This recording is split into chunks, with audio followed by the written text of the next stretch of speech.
Salut, bonjour à toi qui est arrivé là par hasard, bonjour à vous qui s'êtes pas... voilà, ça marche pas.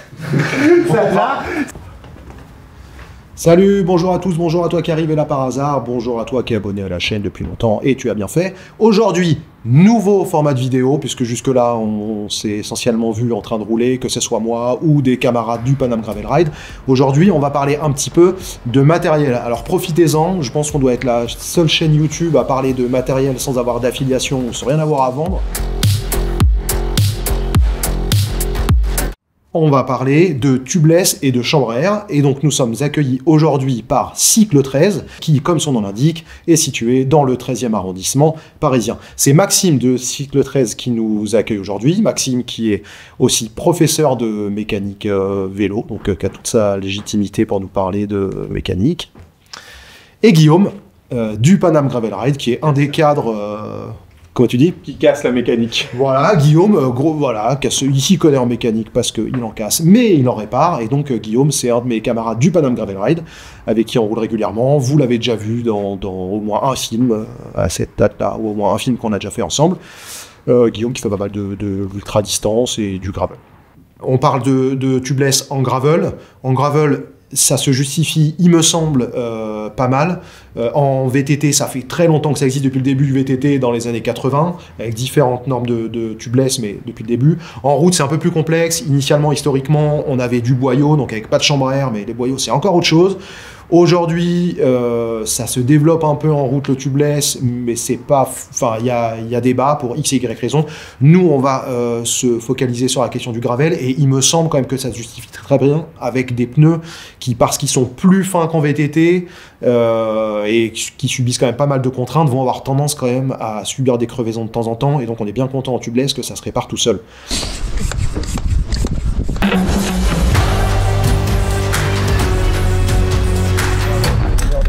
Prise en 5 minutes, démarre, 4,59, 5. Donc, maintenant que tout est présenté, les apports techniques avec nos deux experts. Donc on va commencer, c'est la première, on va les laisser bégayer tranquillement.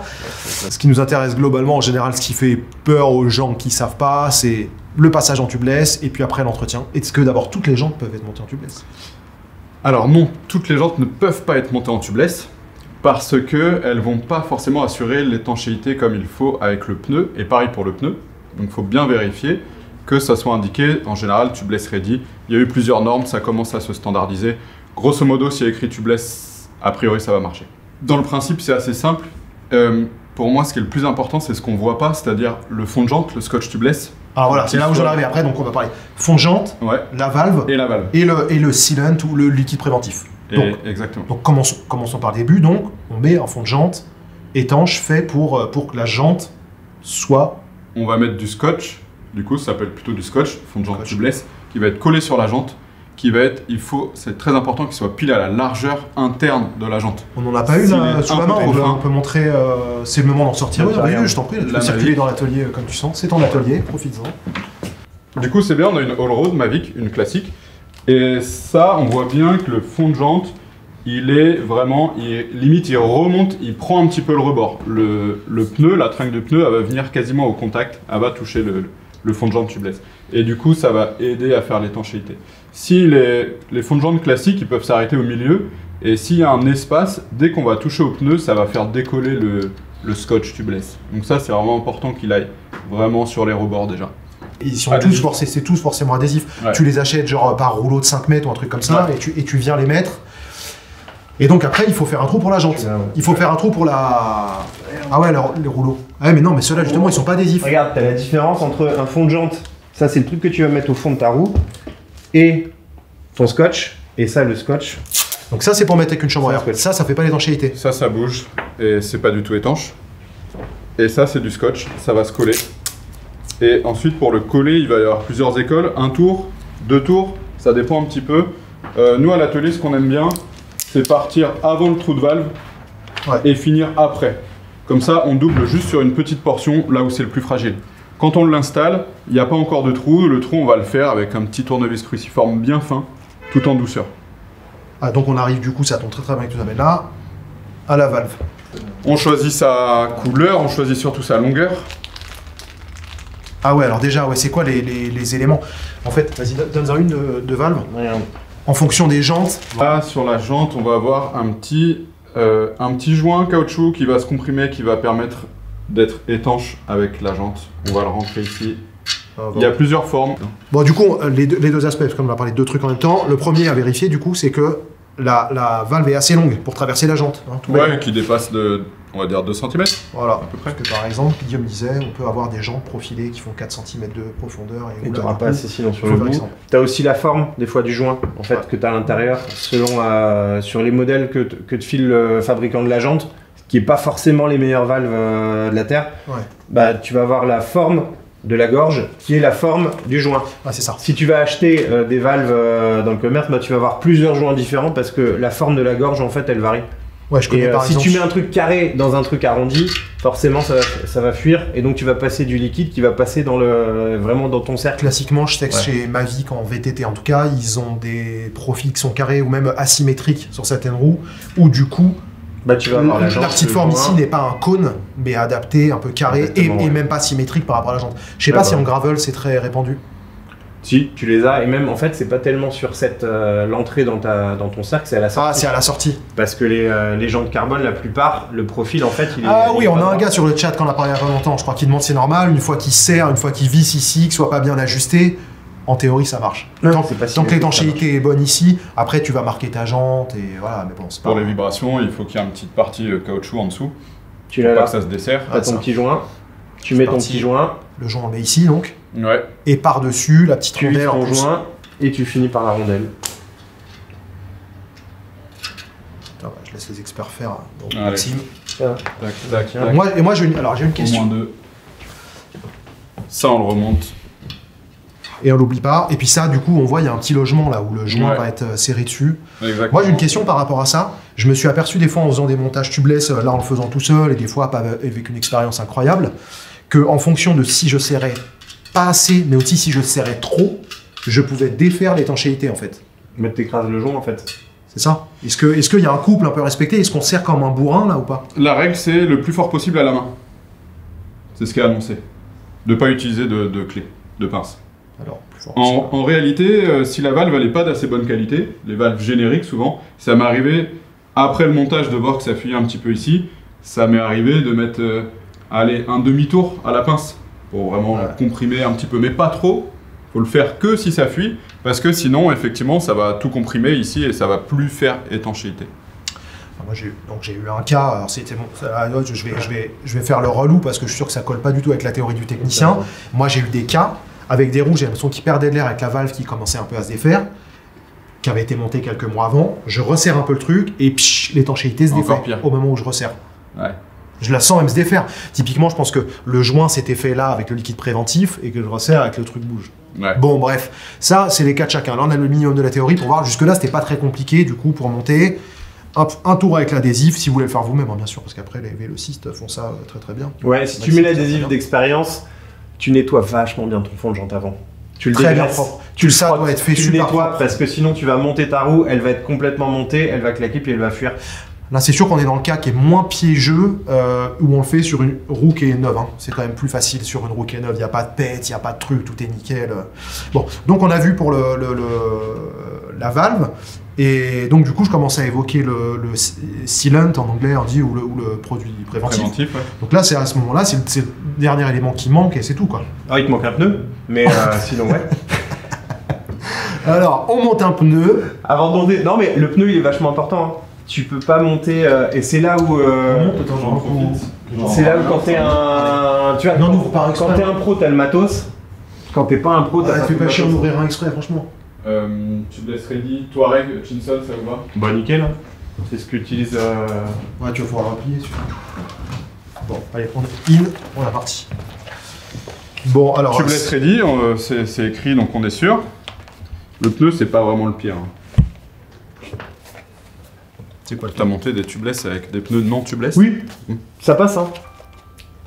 En fait, tout dépend de la rigidité de ton pneu, tout dépend du cercle. Tu vois, dans ton pneu, en fait, tu as une carcasse pour fabriquer ton pneu, ils mettent du fil. Ce fil-là, il y en a plus ou moins. Moins il y en a, plus il est rigide.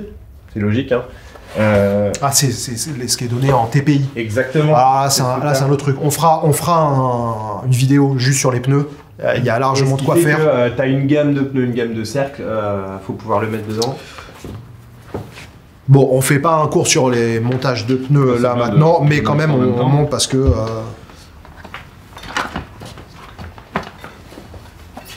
Du coup, souvent, c'est des tringles souples. Ce qui est mieux en général par rapport à la déformation du pneu et du coup à l'adhérence et au confort que ça va apporter. Et tu sens le montage du pro parce que tu as quand même le côté. C'est toujours galère à ce moment-là. Non, c'est pas ça. Regarde où est la marque alignée sur la vague. C'est une habitude. C'est très important pour les photos. Exactement. La marque de quoi? La marque du pneu? Non, tu regardes. Où est-ce qu'il a mis en fait? T'as le nom et la marque du pneu qui est aligné sur la valve. J'ai plus de force là, c'est dimanche. Et c'est pareil pour les rayonnages, c'est important d'avoir la marque ici. Je fais un cours de rayonnage il n'y a pas longtemps, j'ai dit on va faire attention à un truc. Faire attention à ça. Il m'a dit pourquoi. C'est juste une question de principe. Tu sais où tu vas. Pour la beauté quoi. J'avoue que je suis un peu... Alors là, c'est ce qu'on découvre, c'est que en fonction des combinaisons pneus, jantes, bah, ça va être plus ou moins facile. Bon, il y a plein de données, la largeur de la jante, la hauteur exacte. Ça se monte en fait à la main sans démonte pneu. Les pneus, alors, moi, je mets toujours le démonte pneu, mais parce que je suis un tocard, du coup, c'est ça. Tiens, bon, bah ça, on va se le dire en montant. Donc, du coup, on est en train de monter le pneu pour se dire que là, c'est à ce stade-là, normalement, qu'on met le liquide préventif. Bah, t'as deux versions. Alors là, il y a plein de versions même, je dirais. Ouais. Ok. Si t'es chez toi dans ta cuisine ou dans ton salon, ah ouais, non, après, on commence à rentrer les flancs avant. Bah, en fait, si t'es dans ton salon, comme je peux le faire parfois à la maison, si tu mets ton liquide là-dedans, quand tu vas fermer, quand ça va claquer, tu vas en foutre un peu partout, tu vas pas réussir à le mettre. Donc si tu refermes ton pneu et que tu mets ton liquide après, c'est un chouïa plus propre. Par l'obus, c'est ça que vous voulez montrer? Ouais, tu démontes en fait, tu vas démonter ici. Sinon, en général, si on connaît pas, j'essaye quand même de faire claquer direct, tel quel. C'est-à-dire, je vais remonter ça, sans je vais préventif. remonter le deuxième flanc, sans préventif, parce que si ça marche pas, le préventif, il va vraiment me compliquer la vie par la suite. Donc j'essaye. Si ça marche pas, il y a plusieurs astuces, et chacun un peu a ses préférences. Il y en a une qui est quand même qui se fait en VTT depuis que je suis petit, c'est de mettre du liquide vaisselle sur les deux flancs du pneu. Et ça va aider à faire l'adhérence et à bien claquer. Et une fois que les flancs sont claqués, bah là on peut juste enlever une partie. Ça c'est plutôt pour les pneus VTT, enlever juste un bout, remplir de liquide. Plus il y a de volume. Moi je fais comme ça parce que j'aime pas faire passer dans l'obus le liquide préventif parce que t'en fous partout, quand tu remontes la valve et tout, après c'est un peu sale et tout, je sais pas trop. Non, tu sais que tu le fais mal. Sûrement en fait je l'ai jamais fait et j'ai jamais passé. Non mais en fait c'est... Tu le vois, en fait, c'est ce que tu disais, c'est entre le pneu et la jante, entre la jante et le pneu, à force d'en monter, tu sais que tes Touareg, tu vas réussir à les monter sans trop de complications. Tu te dis, bah finalement non, mes Reners, je les monte, mais j'ai du mal à les claquer à chaque fois. Il faut connaître ta combinaison pneu-jante. Il y a un petit peu de ça, ouais. Montrons du coup... Quand tu passes par l'obus, c'est un peu long par rapport à quand tu passes à côté. Donc en fonction de la largeur des pneus, tu vas peut-être aussi avoir une préférence. Si tu montes un pneu route, il est très fin, c'est du 28. Enfin là, je passe à chaque fois par l'obus. J'essaye pas d'enlever. Tu peux pas autrement, c'est sûr. Tu dois tirer. L'avantage quand on a mal aux mains, c'est que là, il n'y a pas de chambre arrière. Donc on risque pas de pincer avec un démonte-pneu. Donc démonte-pneu plastique, on a le droit. Moi, je le fais finir au démonte-pneu plastique, non, c'est une bêtise. Donc là, tu peux y aller, non? Là, on peut y aller, ouais. J'avoue que même sur des jantes carbone, j'ai fait le montage avec des monte-pneus plastiques en faisant attention, il n'y a pas de raison. Bon, mais là, à la main, magnifique. Là, ce qu'on veut savoir, c'est est-ce que le flanc du pneu, il est déjà assez proche de la jante ou pas? Et est-ce qu'il colle un petit peu? S'il colle un petit peu, il y a de grandes chances que l'air il se répartisse vraiment à l'intérieur du pneu et que ça claque direct. Ah, tu veux dire que j'ai déjà une espèce d'étanchéité qui se fait parce que les flancs sont au fond, ils sont dans la gorge, ils sont au centre, mais ils sont en fait étanchéité, et donc ça va s'écarter. Ils sont dans le cercle et c'est surtout que l'air quand va pousser, ça va pousser sur le scotch directement. Parce que l'inconvénient c'est que si tu as des vides un peu partout, quand tu es en boutique, bah, tu vas mettre le compresseur pendant 20 minutes, une demi-heure, tu t'en fous, tu vas pouvoir mettre ton compresseur et tu auras de l'air autant que tu veux. Quand tu as fait ça, alors quand tu essaies de claquer à la pompe, s'il y a de l'air qui passe sur les côtés, bah c'est mort, parce que tu vas pas pouvoir pomper en fait. Enfin, voilà, c'est le volume d'une pompe, hein, c'est limité. Ouais. Si tu as un tank, c'est une sorte de petite bonbonne que tu vas pré-gonfler, tu vas la gonfler à 10 bars, tu gonfles ta bonbonne et t'ouvres, bah c'est comme si tu ouvrais un petit réservoir. Une fois que le réservoir il est vide, c'est fini. Et ça marche bien, c'est une solution intermédiaire qui est pas mal, le tank. Le tank, Ça c'est pratique, marche ouais. C'est ça pratique envoie si beaucoup tu veux d'un le faire coup, à la en maison. général, ça suffit. Parce qu'il y a des combinaisons jantes-pneus avec lesquelles ça marche bien juste avec une pompe à pied. Quand on est à l'atelier ou au garage, qu'on a la chance d'avoir un compresseur, bon, c'est royal. Sinon, voilà, les systèmes D, pas système D, c'est un bon système, les tanks. Ouais, sinon, garage T'en as qui garage sont, auto. t'as des tanks qui sont directement sur les pompes et t'as les tanks qui sont séparés des pompes que tu viens gonfler à côté.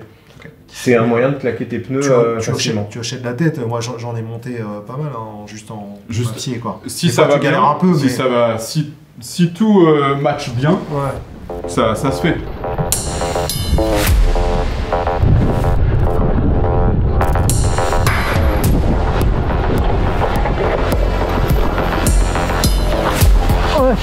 On peut démonter l'obus dans les valves tubeless. Hop, voilà, on enlève cette partie-là qui fait l'étanchéité en temps normal, et on se retrouve avec ça, avec un débit d'air plus important qui peut aller d'un coup. Nous, là, on n'a pas forcément besoin de le faire. Quand on a une réserve limitée, on optimise ses chances, donc c'est sûr qu'on le fait.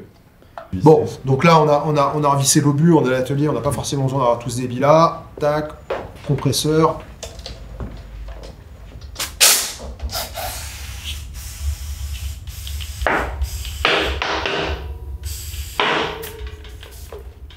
Et du coup, là, c'est bon. Là, ça peut quasiment rouler comme ça. Donc on a entendu claquer. Je pense que les constructeurs, ils donnent des préconisations sur... À ne pas dépasser, ouais, en pression. sur les pressions max, donc on fait claquer, on fait gaffe. Mais bon, on est obligé de surgonfler en général un petit peu pour que ça monte. Après, il y a des pneus qui claquent sans mettre beaucoup de pression. Hein. Ouais, et puis les pressions, c'est pour rouler avec. C'est tes pressions minimum et maximales. Donc pour faire Mais claquer, ça, on en tu peux parlera dépasser, quand on parle des pneus. sauf si c'est du carbone. Attention, les jantes carbone. Jantes carbone, tu dépasses pas la pression max recommandée, non? Quand tu fais claquer, en fait, peu importe. Parce que tu vas pas laisser tes 10 barres de pression dans ton pneu.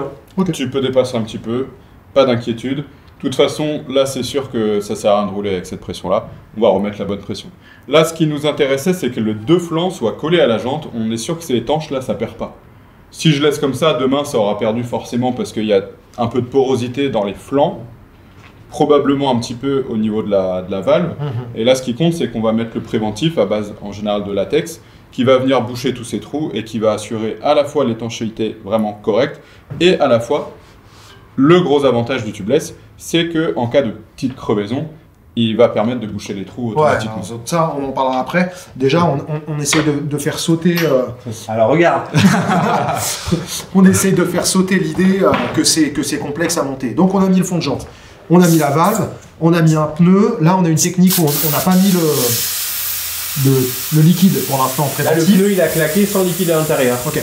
Donc là, on a les flancs qui sont positionnés comme il faut. On a fait claquer, on dégonfle, et donc toi, tu as ton moyen privilégié, préféré à ce moment-là. Bah là, il y a deux options. Soit j'enlève l'obus et je rentre le liquide avec une seringue ou directement avec la pipette, ça dépend. Ouais, celle-là, elle rentre. Celle-ci, elle rentre. Seringue, ça peut être pratique. Celle-ci, elle a du vécu. Plus ou moins grosse si c'est pour rester à la maison ou si c'est pour emmener avec soi, avoir un petit peu en voyage ou en course d'ultra. Et au moins, je touche pas aux pneus, comme ça je suis tranquille, je passe par l'obus. Ça met un petit peu de latex, mais de toute façon, il y en a toujours quand on regonfle. Ouais. Donc après, il y a des brosses pour nettoyer, ça c'est pas trop grave. Si c'est un pneu, encore une fois, qui est bien large, on peut ouvrir ici, juste une petite portion, rentrer dedans, refermer, ça ira bien. Donc, Là, c'est une question de on met préférence. l'ouverture vers le bas, on met la quantité de préventif. Ouais. Quelle quantité vous mettez d'ailleurs à peu près sur un pneu standard? Bah, ça dépend ce que je vais faire avec le vélo en fait. Ouais. Si je pars sur une sortie PGR, je vais mettre ce qui est recommandé, les 60 ml 60 qui sont recommandés. Si je pars pour faire 2 jours de vélo, 3 jours de vélo non-stop, bah, je vais mettre quasiment le double en fait. Ouais, j'ai tendance aussi à mettre au moins 90. C'est Le seul problème qui puisse arriver, c'est quoi? Ça s'agglomère. ça fait du poids en dedans. plus. Ah, Ça fait du poids en plus. Si tu as mal fait ton étanchéité, si tu as mal fait ton pneu, ouais, tu vas finir par avoir un truc qui sèche à l'intérieur. Et puis après, ben, tu vas enlever une fois que ce sera sec. Mais c'est juste du poids hein, qui se répartit et qui roule en plus. Il faut le répartir un petit peu. De toute façon, après avoir mis le préventif, le mieux c'est d'aller rouler direct. Hein. Ouais, alors voilà, ça aide. Si tu vas pas rouler, tu vas te retrouver le lendemain avec ton pneu qui a dégonflé et tu te dis putain, j'ai mal fait mon montage. Tu le redémontes en entier, tu vois aucune différence. Finalement, tu le refais et tu pars rouler et là, t'as plus de. Sachant que tout ce qu'on se dit là, c'est marqué sur les. Enfin, moi, sur les préventifs que j'achète en magasin, il y a marqué de faire toutes ces opérations les unes au-dessus des autres. L'intérêt d'aller rouler derrière, c'est que le liquide se répartit. Parce qu'en fait, on dit liquide préventif. Le préventif, il vient boucher les petits trous quand ils surviennent, mais au-delà de cet aspect prévention, il vient quand même finir l'étanchéité du système. On en revient à ce que je disais au début sur le VTT. Dans les années 80, le tubeless du VTT, c'était pas du tubeless ready, c'était entre guillemets du vrai tubeless qui marchait sans préventif, c'était étanche quand même. Là, pour finir l'étanchéité, il faut ce petit liquide, avec, en général c'est du latex, il y en a plein, il y a des bons comparatifs qui existent, qui sont faits. Le liquide va se répartir partout, au niveau de la valve, au niveau de la jante, au niveau du pneu, et va finir l'étanchéité, enlever tous les petits trous, les petites porosités. Ça, c'est pour le préventif. Là, on a vu la méthode quand tout se passe bien. Ouais. Ça, c'est cool. Mais des fois, ça passe un peu moins bien. On a un peu des galères au début. Le premier tips à savoir, c'est quand même, imaginons qu'il ne s'est pas bien collé. Si on a déjà mis le liquide en avance, bah, ça va nous embêter pour manipuler. Si on ne l'a pas encore mis, au moins on peut recommencer à zéro sans trop se poser de questions. Premier truc, c'est liquide vaisselle. Ça marche vraiment bien. Sur les flancs. Sur les flancs. Pour les aider à glisser contre la jante. Je laisse en place, j'ai un petit pot de liquide vaisselle et je vais en mettre un petit peu partout. Ça va l'aider à coller. C'est un tip qui marche aussi pour les chambres à air. Une fois que le pneu il est claqué, on voit bien, c'est important, que le témoin il déborde partout pour être sûr que ça tourne bien. Ouais, le petit trait qu'on voit là, qui n'est pas des bosses ou des creux. Et le liquide vaisselle permet aussi au pneu de bien claquer de manière uniforme. Ça glisse bien partout. Ouais. Alors, bon, il y a un milliard de petits accros qui peuvent se passer, un milliard d'astuces qui existent. On ne sera peut-être pas exhaustif sur tout solutionner, tout ce qui peut se passer. Il y en a quand même une dont je voulais parler, l'astuce de quand vraiment ça résiste, si vous n'avez pas de compresseur à la maison, vous n'avez pas de tank, et vous avez une combinaison pneu-jante qui résiste, le tips de la chambre à air. Ouais. Ça, c'est un tips de briscard. Guillaume, c'est pas tu le montes, ouais. Mais en fait, tu as deux possibilités. Soit tu le montes à l'intérieur, tu montes ta chambre à air à l'intérieur, tu montes ton pneu, en fait, comme si tu allais le monter avec une chambre à air, et tu gonfles. Alors, la chambre à air, tu te dis quand même qu'elle va être foutue parce que tu vas la gonfler en fait au-delà de ce que tu peux pour faire claquer ton pneu grâce à ta chambre à air. Par contre, si tu fais ça, faut vraiment mettre du liquide vaisselle ou du savon sur les flancs de pneus parce que sinon tu vas juste surgonfler, ça va pas claquer. Mais ouais, chambre à air à l'intérieur pour permettre de claquer. Et une fois que tu l'as fait, juste comme ça, tu défais juste un côté de ton pneu. En fait, tu vas défaire un côté du pneu, sortir ta chambre à air, mettre ta valve et là refermer et reclaquer l'autre côté. Et le fait qu'il y ait déjà un flanc qui est claqué, en fait, tu refais l'opération derrière après avoir la chambre à air et il y a 100% des cas ça marche bien avec les jantes qui ont des crochets, ça marche un chouïa moins bien avec les jantes qui n'ont pas de crochets parce que elles sont juste maintenues en fait par la taille de la tringle de ton pneu. Et sinon tu as la version à l'extérieur où en gros tu viens serrer une chambre à air à l'extérieur de ton pneu tout le long, t'as bien nettoyé, t'as mis ton liquide vaisselle sur le tour du pneu et ta chambre à air, elle vient comprimer ton pneu pour que quand le pneu en fait gonfle, il est déjà écrasé et l'air peut juste passer sur les côtés et serrer les flancs. Oh là on est sur du technique, je sais pas si je la montrais celle-là, mais j'ai même du mal à la visualiser, je vois le genre, putain ça. Ou une sangle, franchement ça marche aussi avec une sangle, tu mets une sangle, un élastique, ce que tu veux en fait autour de ton pneu et en gros ton pneu il est maintenu, j'ai même fait ça une fois avec des Serflex. Où j'avais mis parce que j'étais au fin fond de la pampa et fallait que je claque. J'ai mis des Serflex en fait parce que j'en ai toujours dans le vélo. Des Serflex tout le long et à la pompe. Et ça comme et non après ça reste au fond de la gorge. Ça finit la cartouche de CO2. Mais les Serflex en fait ils pètent. Donc ils vont bloquer un moment. Ah ouais carrément. T'as fait péter les Serflex. Ouais, ils bloquent un moment ton pneu. Et après, tu mets la cartouche de CO2, ça vient gonfler, les Serflex en fait ils tiennent plus et hop ton pneu éclate. On est d'accord Maxime que ça c'est des trucs qu'on n'apprend pas à l'école de mécanique. Non. Et qu'on recommandera. Pourquoi pas. Il y a des fois où il n'y a pas le choix. T'as des Serflex, t'es au milieu de nulle part, il est 2h du mat, faut que tu claques pour partir. Il y a des fois où il n'y a pas le choix. Bon, je pense qu'on a fait un petit tour de toutes les problématiques qui peuvent se présenter pour un passage en tubeless. Si vous avez des questions, n'hésitez pas à les poser. On pourra toujours se faire un complément, une V2 de cette vidéo avec des réponses à vos questions. Donc au final, vous allez certainement vous en rendre compte, mais je suis assez prosélyte pour la chapelle tubeless. Je dois bien reconnaître quand on voit quand même les démarches à faire là, pour le montage du pneu, il y a une limite quand même. Il y a un gars une fois sur une sortie du mercredi soir avec le PGR qui m'expliquait que lui il avait qu'une seule paire de roues et que régulièrement il passait du gravel à la route. Et que dans ce genre de situation, forcément, si le gars, une fois par mois, 2 fois par mois, il change de pneus, c'est vrai que là, c'est peut-être la seule limite à laquelle j'ai dit, c'est vrai que bon, c'est peut-être le coup que tu restes en chambre. Bon. Nonobstant cette limite-là, ça vaut le coup pour le montage. Alors après le montage, il y a la question de comment ça s'entretient, comment ça se répare. Donc l'entretien, a priori, c'est quoi? On en remet du liquide de temps en temps? Ouais, c'est ça, tous les 2-3 mois. Chose comme ça, au mieux, c'est ce qui est préconisé par les constructeurs. Un vélo, après plus de 400 km dans la boue. Regardez, quand c'est un bon pédalier, malgré l'eau et la boue, oh je viens de me défoncer le genou. Je vous promets, à partir de maintenant, prochaine sortie, on commence. On remplit un tableau et on tire les comptes. Sans tenir les comptes, on a quand même l'impression que ça crève plus en chambre à air. On s'arrête plus, on a plus besoin de s'arrêter pour que les gens réparent avec les chambres à air, beaucoup plus, avec une proportion plus faible de gens qui ont des chambres à air. Alors, pour être plus neutre, alors que c'est pas le cas, dans ce que je préfère en montage, c'est ce qu'on voit aussi, c'est l'entretien en fait. Ceux qui crèvent le plus, c'est ceux qui ont mal préparé ou mal entretenu leur matériel. Ça, c'est en 1. Ouais, c'est eux qui crèvent. C'est eux qui crèvent les premiers. Les pneus à bout de souffle. Ouais. Un tubeless avec des pneus où tu vois la corde, c'est pas forcément mieux qu'un. Donc eux, c'est ceux qui crèvent en premier. Par contre, dans les quantités de crevaison, malgré tout, c'est en chambre à air parce que finalement, tu vas passer, tu as 5 mecs devant toi qui vont passer, il y a un petit bord de trottoir, il y en a qui sont techniques qui sautent le trottoir, il y en a qui font pas gaffe, qui prennent le trottoir. Et le 6e, lui, il fait comme les 2 mecs de devant, il tape le trottoir, sauf qu'il est en chambre à air et il crève. Et comme il a tapé un trottoir, c'est plus juste un petit trou d'une épine. Alors lui, il pince. Lui, il a pincé. Lui, c'est le cas où il a pincé. Donc lui, il a tué sa chambre à air. Pas ce problème en tubeless. Mais, en dehors d'éviter les questions de pincement, t'as l'intérêt en supplé surtout que tu prends une épine dans le tubeless. Elle se répare. Tu t'en rends pas compte. Tu te rends tu t'en rends compte quand tu démontes le pneu pour le changer. Exactement. Que tu vois tous les petits champignons de latex qui sont formés à l'intérieur du pneu, qui sont les 12 fois où si t'avais été en chambre à air, t'aurais été le mec qui aurait dit stop, on s'arrête, faut que je répare. Et au lieu d'être ce mec-là, ton truc il s'est bouché tout seul, tu n'en as même pas rendu compte et t'as continué à rouler. Ça, c'est l'intérêt principal du préventif. C'est sûr. Les seuls moments où tu te rends vraiment compte que t'as crevé en tubeless, c'est quand là t'as une grosse crevaison où tu viens de perdre beaucoup d'air, tu viens de perdre du liquide.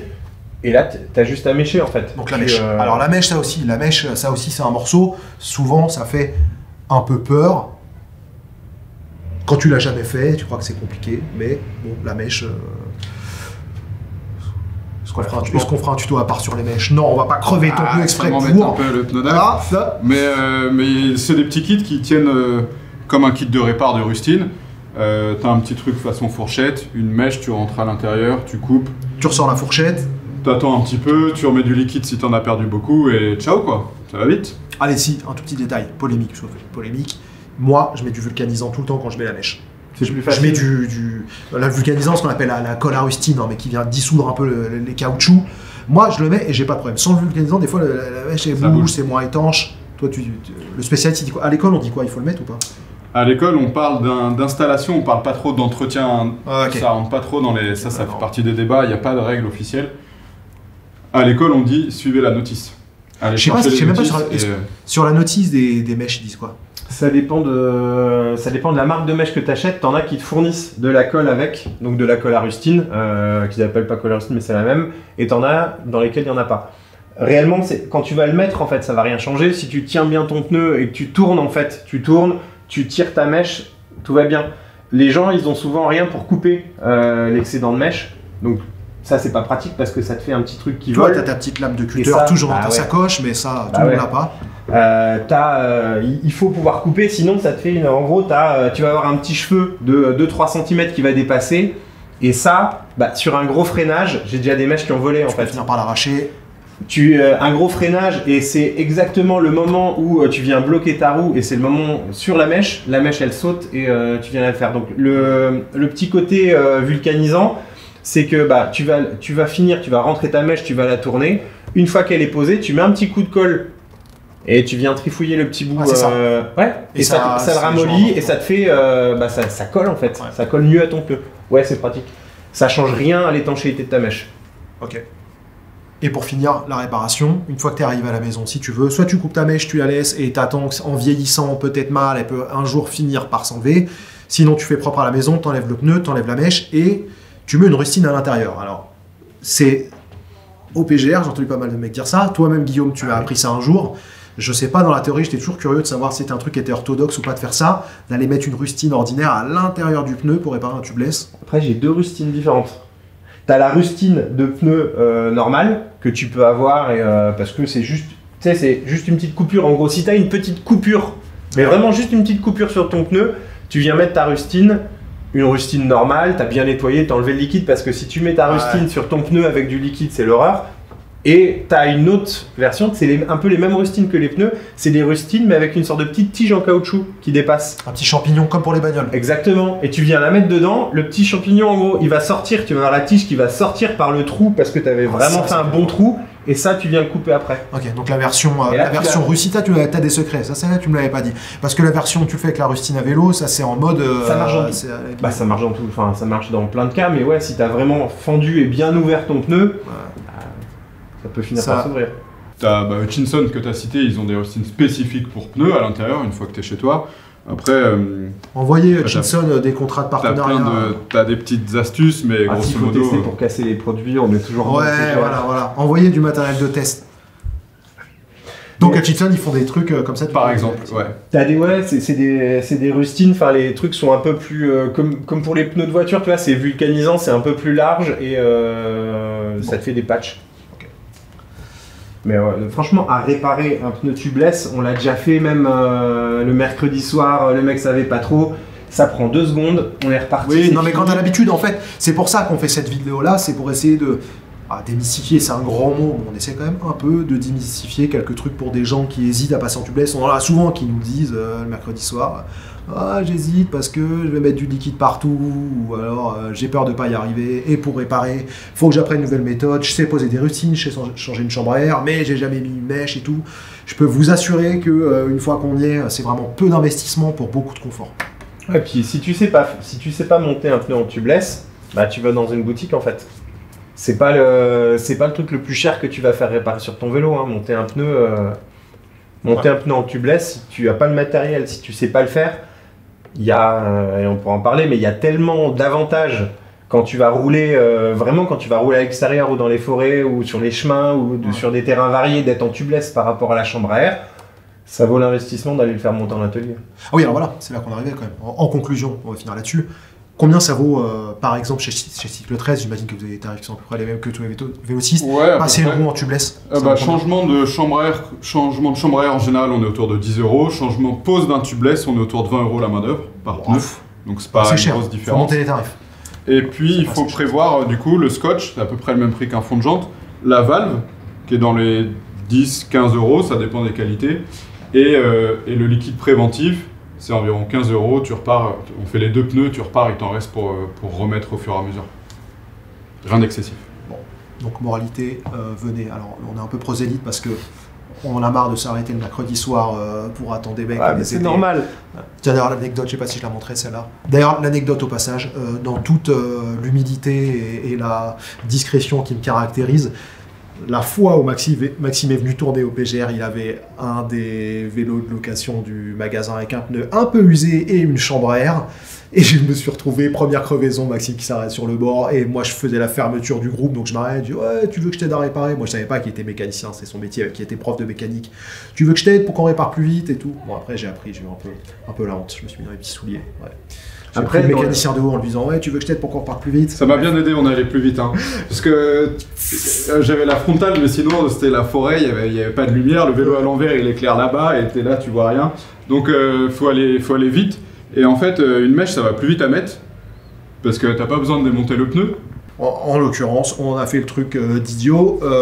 On a eu beau vérifier dans le pneu s'il restait pas une épine. Vous avez tâté Et dans les- L'épine, il reste- elle était tellement ouais. petite. L'épine que- était petite, non, que- t'as de la boue, T'as le pneu, il l'épine est qui est sale. petite, ok, puis t'as l'épine qui est dans le crampon. Ce qui fait que l'épine, elle Quand n'apparaît tu roules, elle vient que en quand tu pression. roules. Ouais. Donc on a recrevé, deuxième chambre à air, 10 minutes plus tard. Enfin, donc on explique des trucs, comment faire bien, mais voilà, on n'est pas à l'abri. Hein. Après, vous étiez les plus rapides changements de chambre à air qu'on a eu sur les sorties. Encore d'Île-de-France, on a c'est fait pas vite. mal. Après, on est C'est parti pas en mal. chasse patate, Franchement, on a attrapé tout le monde. On a eu dur. On a crevé une fois, ok. On a crevé 2 fois. On va rattraper, c'est pas grave. Et voilà, donc on s'arrête là. Abonnez-vous, suivez, vous voulez voir absolument la prochaine vidéo sur laquelle on parlera de la bonne pression des pneus.